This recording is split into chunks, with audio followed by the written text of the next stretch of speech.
why choose this as our goal?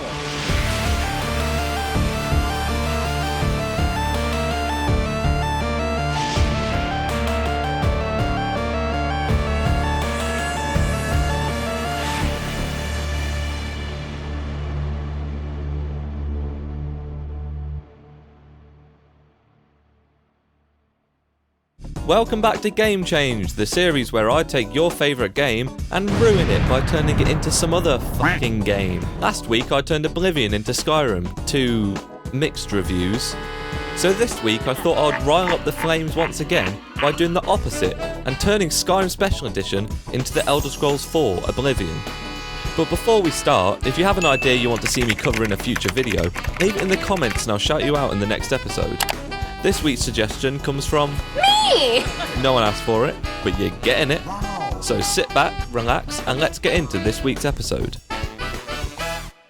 Now the aim is to make Skyrim look like Cyrodil, so first of all we've got to cover the obvious. Yes, Beyond Skyrim Brumo is included in this mod list, but that's too easy, so we'll get to that later. Let's at least make Cyrodil's northern neighbour look similar first, and then we'll cover that. Firstly, I've chosen Skyrim SE Re-Engaged ENB, as it's one of the more fleshed out ENBs that focuses on making Skyrim's colours pop, while also adding a plethora of more advanced features such as atmospheric enhancing bloom individually adjusted for each time of day in both exterior and interior locations. Skyrim Re-Engaged also works with pretty much every weather mod out there, so is one of the more versatile presets available for Special Edition. At least it doesn't make the game look fucking orange. Shut the f***! And speaking of weather mods, I've decided to switch to Vivid Weathers for this video. Obsidian is my usual go-to and offers a fitting alternative if that's more your preference.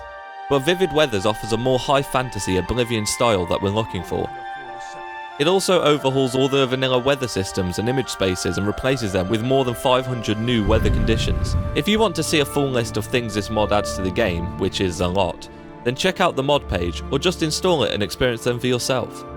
Combine these two mods with a grass overhaul, some flora enhancements and a whole bunch of new texture packs, and we've already started to get a Skyrim that is tonally a little more bright and vibrant like Oblivion.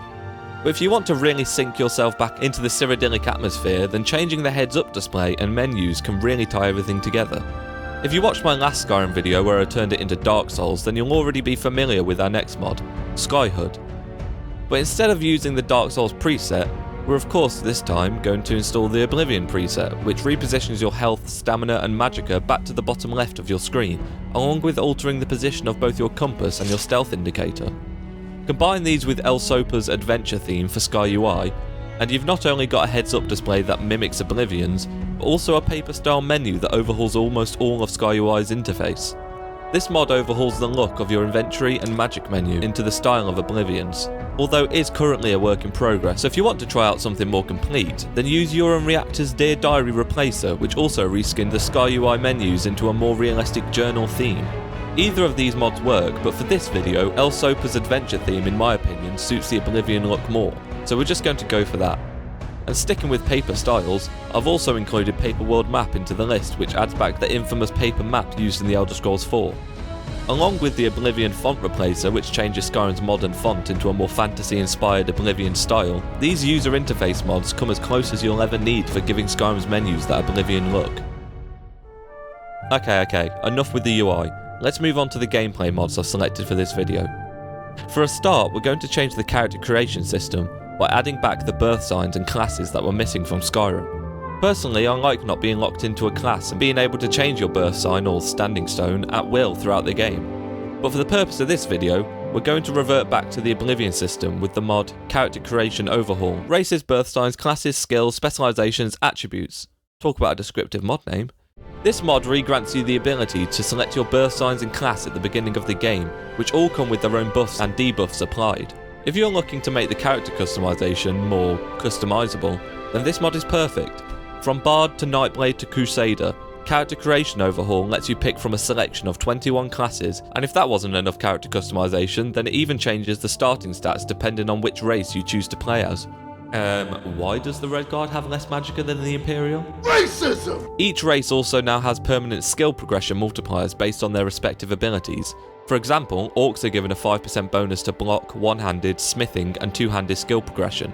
High Elves have a bonus to all schools of magic with a particular interest in illusion, Khajiits benefit from bonuses to pickpocket, alchemy and lockpicking, along with one-handed and archery skills, and Nords are granted multipliers to, well, pretty much every skill that involves smashing. Puny god.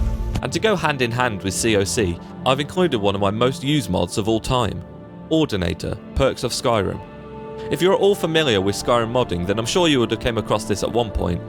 But Ordinator is a perk overhaul system that adds a whole bunch of new perks to the skill trees along with variations to existing ones. In general, Skyrim's perks aren't that exciting. 15% increase to this weapon class, 20% chance of success in this skill. Well, Ordinator sets out to change that. If you play as a thief, then you can unlock abilities such as tripwires, cursed coins, bear traps and more.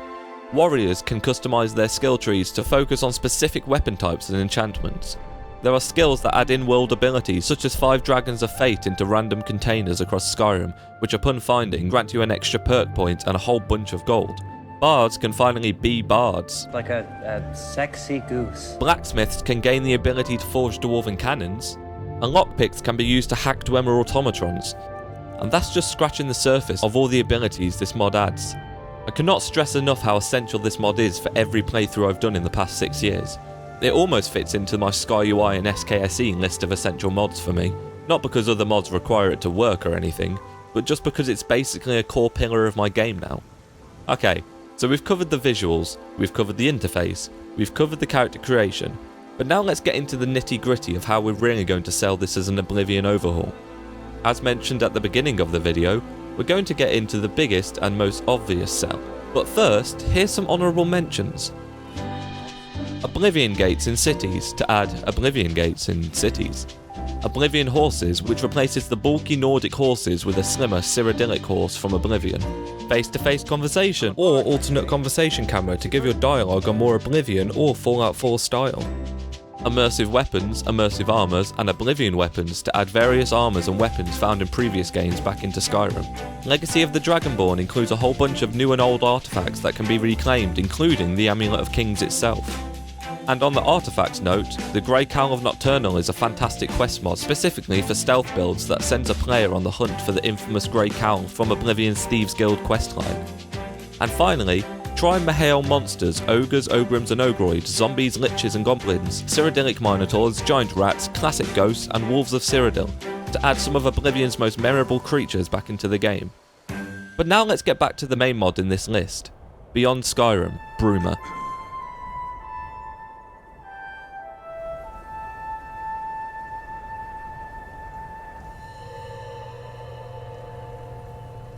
This mod is a module which is part of a larger project currently under development called Beyond Skyrim Cyrodil, which aims to bring the entirety of a Cyrodilic province back into the Elder Scrolls V.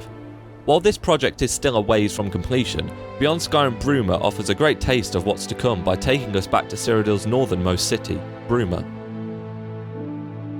This mod brings back a plethora of familiar locations, from the peaks of Frostcrag Spire to the depths of various Aeolid ruins dotted around the province.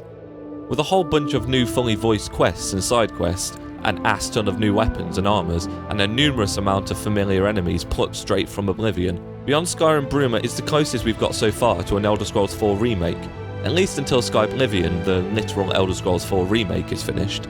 There's so much to cover in this mod alone that it could take up its entire own video, so I'll just leave you by saying try it for yourself. It's one of the more professionally created mods in the past couple of years, and with all the mods included in this video, brings a much more familiar experience for those yearning for an Oblivion-esque Skyrim. And that's going to do it for this video. If you want to try out any of these mods for yourself, then see the description for more info. Let me know what you liked and disliked about this video. I'm trying to improve the format, so let me know your opinions. And if you did enjoy, then leave a like and subscribe for more. But otherwise, I'll see you next week for another Game Change episode. Adios, bitches!